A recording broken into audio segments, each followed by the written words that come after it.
Hello बच्चों, welcome to my channel. स्वागत है आपका हमारे इस प्यारे से चैनल बायोलॉजी बाय पलक पे और मैं हूं पलक। तो हम लोगों ने बॉडी फ्लूइड एंड सर्कुलेशन के सारे टॉपिक कवर कर लिए हैं।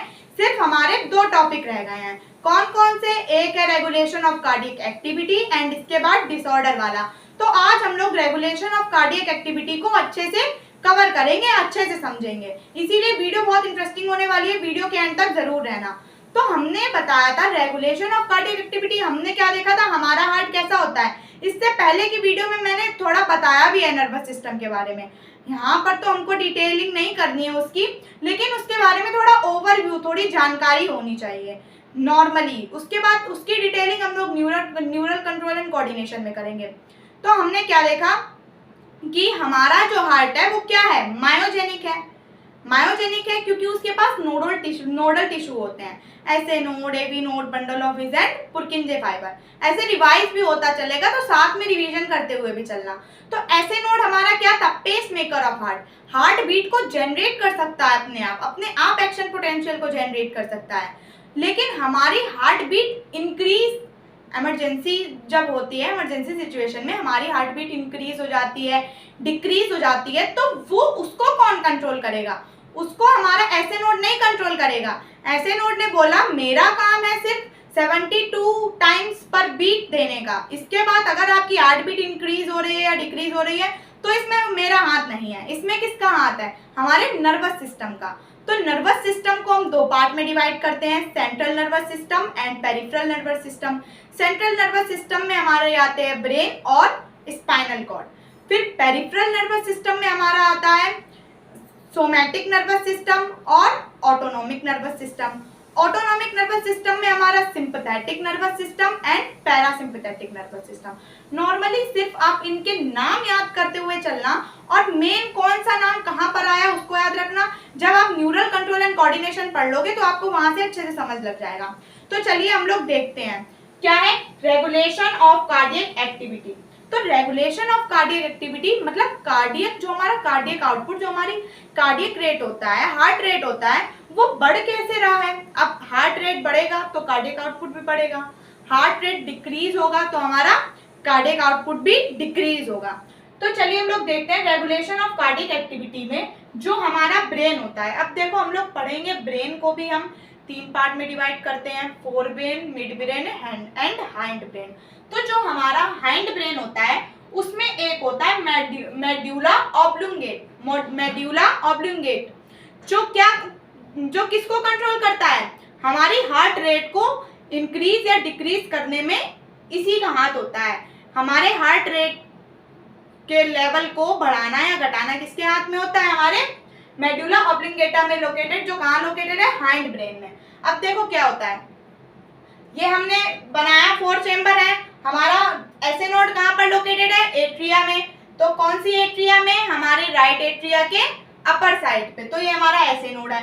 तो जो हमारा मेडुला ऑब्लिंगेटा होता है उसमें जो हमारा सिंपैथेटिक नर्वस सिस्टम होता है, दो नर्व्स आके कनेक्ट होती हैं, एक सिंपैथेटिक नर्वस सिस्टम और इसके बाद ऑटोनोमिक नर्वस सिस्टम।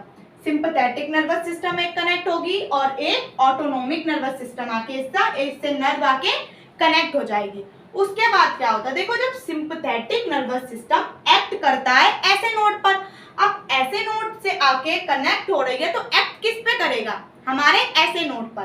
तो जब सिंपैथेटिक नर्वस सिस्टम ऐसे नोड पर एक्ट करता है तो ऐसे नोड तो क्या रिलीज होता है, दो हार्मोन रिलीज होते हैं। अब हार्मोन क्या होता है, हमारी जो हम इसको पढ़ेंगे, डिटेलिंग करेंगे इसके केमिकल कोऑर्डिनेशन वाले चैप्टर में।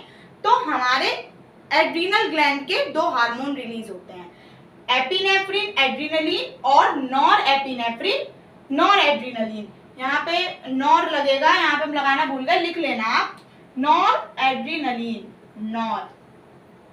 Nor adrenaline.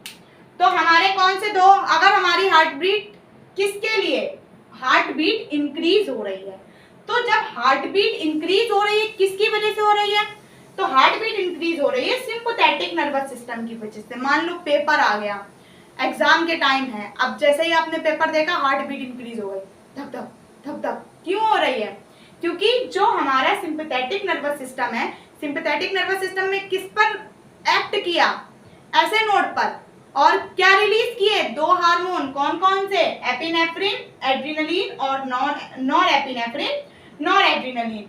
और क्या करेंगे, अभी हार्ट बीट को इंक्रीज करेंगे, हार्ट बीट इंक्रीज होगी तो हमारा कार्डियक आउटपुट भी इंक्रीज हो जाएगा। अब एक ये हमारा कंप्लीट हो गया सिंपैथेटिक नर्वस सिस्टम। आगे क्या करता है, इसके नीचे की लाइनें हम पूरा पढ़ने के बाद पढ़ेंगे। फिर उसके बाद हमारा आ जाता है ऑटोनोमिक नर्वस सिस्टम। अब ऑटोनोमिक नर्वस सिस्टम क्या करेगा, तो पहले यहाँ पे मैंने क्या लिखा, centre to increase and decrease the heart beat via. Hind brain ही क्या करता है, हाइंड ब्रेन सेंटर पे लोकेटेड होता है और यही हार्ट बीट को इंक्रीज करेगा और हार्ट बीट को डिक्रीज करेगा। वाया किसके through, sympathetic nervous system and autonomic nervous system. अब ऑटोनोमिक नर्वस सिस्टम को हमने 2 पार्ट में डिवाइड किया था, सिंपैथेटिक नर्वस सिस्टम, पैरासिम्पैथेटिक, हमने यहाँ पे को लिख दिया है, इसका डिवीजन यहाँ पे हमने लिख दिया है, याद कर लेना, कोई इतनी बड़ी चीज नहीं, आगे तो फिर पढ़ना ही हमको, कोई भी एक्स्ट्रा तो है नहीं, आगे पढ़ना है तो इससे पहले थोड़ा यहाँ पे भी जानकारी लेते हुए चल रहे हैं। तो sympathetic nervous system, parasympathetic nervous system. तो ऑटोनोमिक नर्वस सिस्टम में जो हमारा पैरासिम्पैथेटिक नर्वस सिस्टम होता है वो क्या करेगा, when parasympathetic nervous system acts on ऐसे नोड, ये भी ऐसे नोड पे एक्ट करेगा। आप देखो ये हमारा ऑटोनोमिक नर्वस सिस्टम आ रहा है, ये हमारी कौन सी निकल गई, ये हमारी नर्व निकल गई सिंपैथेटिक नर्वस सिस्टम की, ये पैरासिम्पैथेटिक नर्वस सिस्टम की। तो जो पैरासिम्पैथेटिक नर्वस सिस्टम ऐसे नोड पर एक्ट करेगा तो ये भी हार्मोन को रिलीज करवाएगा। फिर हार्मोन रिलीज होंगे, कौन से हार्मोन रिलीज होंगे, एसिटाइलकोलिन ऑन ऐसे नोड, जो क्या करेगा, हार्ट बीट को डिक्रीज करेगा, जिसकी वजह से कार्डियक आउटपुट भी डिक्रीज होगा। दोबारा से देखिए क्या बोला, हमने बोला कि हमारा हार्ट मायोजेनिक है, अपने आप एक्शन पोटेंशियल को जनरेट कर सकता है क्योंकि उसके पास ऐसे नोड है। अब हार्ट बीट इंक्रीज भी होती है, डिक्रीज भी होती है। अभी आप दौड़ रहे हो तो आपका हार्ट ज्यादा काम करेगा ना, जैसे देखो, जैसे अपने शरीर को बनाओगे आपका शरीर वैसा ही रहेगा। अगर आप आलसी बन गए तो आलसी रहेगा, फिर हमारे हार्ट को इतने वो काम नहीं करेगा क्योंकि आपने कभी उससे इतना काम ही नहीं करवाया है। अब जैसे आप लोग अगर दिन में सिर्फ एक क्वेश्चन आंसर का 1 लाइन याद कर रहे हो तो आपके माइंड को वही आदत रहेगी कि एक वो उससे ज्यादा याद ही नहीं कर पाएगा। तो आपको आदत डालनी पड़ेगी ना, अगर आप आदत डाल लो, क्या नाम, एक चैप्टर को हम आज ही पढ़ के रहेंगे, आप अपने माइंड में सेट कर लो तो माइंड को वही आदत हो जाएगी कि एक चैप्टर एक दिन में याद कर लेगा ये, क्योंकि हमने उसको बना रखा है ना, वैसा बना रखा है। तो इसमें हमारा क्या होता है, जब हमारी हार्ट रेट इंक्रीज होगी, किसकी वजह से होगी, sympathetic nervous system. Sympathetic nervous system जो हमारे हार्मोन रिलीज होंगे, कौन कौन से, एड्रिनलिन एंड नॉन एड्रिनलिन। फिर वो क्या करेंगे, हमारे हार्ट बीट को इंक्रीज कर देंगे, जिसकी वजह से हमारा कार्डियक आउटपुट इंक्रीज हो जाएगा। फिर हमारा क्या है, पैरासिम्पैथेटिक नर्वस सिस्टम जब एक्ट करेगा ऐसे नोड पर तो हमारी हार्ट बीट डिक्रीज होगी, जिसकी वजह से कार्डियक आउटपुट भी हमारा डिक्रीज होगा। अब ये कौन से हार्मोन रिलीज करेंगे, ये एसिटाइलकोलिन रिलीज करेगा, किसके ऊपर, ऐसे नोड के ऊपर। एसिटाइलकोलिन भी एक हार्मोन होता है। अब इसके बाद हमने क्या देखा, हमने यहाँ पे नोट में एक चीज लिख रखी है, न्यूरॉन्स कम्युनिकेट वाया न्यूरोट्रांसमीटर। जब हम लोग न्यूरल कंट्रोल एंड कोऑर्डिनेशन पढ़ेंगे तो हम देखेंगे हमारी ब्रेन की जो नर्व, एक न्यूरॉन को बना के देखेंगे। तो न्यूरॉन में क्या होते हैं, न्यूरॉन में पाउचेस से निकले हुए होते हैं, उनमें क्या भरे होते हैं, उनमें भरे होते हैं न्यूरोट्रांसमीटर। न्यूरोट्रांसमीटर होते हैं जिसमें हमारे केमिकल फिल होता है, हार्मोन फिल होता है। तो वो एक्ट करेगा कि जब वो हार्मोन ऐसे नोड के ऊपर आकर छोड़ देगा तो हमारी हार्ट बीट क्या हो जाएगी, इंक्रीज हो जाएगी। तो न्यूरोट्रांसमीटर लाइक जैसे एसिटाइलकोलिन, जैसे न्यूरोट्रांसमीटर में क्या क्या हो सकता है, एसिटाइलकोलिन हो सकती है, डोपामिन हो सकती है, एड्रिनलिन, नॉन एड्रिनलिन, ईटीसी, और भी सारे हार्मोन अलग अलग जगह पे एक्ट कराने के लिए हो सकते हैं। अब एड्रिनलिन और नॉन एड्रिनलिन किसका हार्मोन है, कहाँ से रिलीज होता है, तो are also hormone of adrenal gland. Adrenal gland कहाँ होता है, आपने देखा होगा, ये तो 5th 6th क्लास में भी है, आपने जब किडनी का डायग्राम बना के देखा होगा एक्सक्रीशन में, तो उसमें किडनी के ऊपर क्या चिपके हुए होते हैं, एड्रीनल ग्लैंड। जैसे ये आपकी किडनी ऐसे करके एड्रीनल ग्लैंड, तो ऊपर ग्लैंड चिपके हुए होते हैं किडनी से, तो उसमें हमारे क्या होते हैं, वो ही किसको रिलीज करवाते हैं, हमारे एड्रिनलिन और नॉन एड्रिनलिन को। अब इसके बाद जो ये हार्मोन होते हैं ये इमरजेंसी हार्मोन होते हैं, इमरजेंसी में रिलीज होते हैं। अब हमेशा तो आपकी हार्ट बीट इंक्रीज नहीं रहती है ना, हमेशा डिक्रीज रहती है। तो जब कोई इमरजेंसी सिचुएशन होगी तब ये हार्मोन रिलीज होंगे। मतलब ये रिलैक्स स्टेट में होता है, जब इसको जरूरत पड़ती कि अब इमरजेंसी आ गई है तो ये रिलीज होंगे। दैट इंक्रीज हार्ट रेट, जो कि हमारे हार्ट रेट को बढ़ा देते हैं। तो यहाँ पे हमने क्या देखा, यहाँ पे हमारे रेगुलेशन ऑफ कार्डियक एक्टिविटी भी, तो यहाँ पे हमने क्या देखा, हमारे रेगुलेशन ऑफ कार्डियक एक्टिविटी पूरी हो गई है।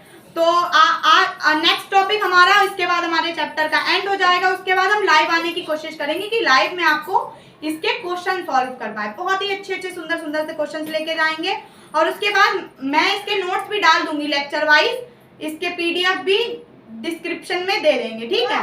तो यहाँ पे हमने रेगुलेशन ऑफ कार्डियक एक्टिविटी को कवर कर लिया है। हमारा नेक्स्ट टॉपिक होगा डिसऑर्डर ऑफ हार्ट। हार्ट से रिलेटेड जो डिसऑर्डर है एनसीईआरटी में दिए हुए हैं हम उनको पढ़ेंगे।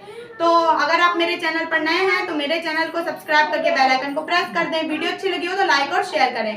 तो मिलते हैं फिर नेक्स्ट वीडियो में। Okay, thank you, bye.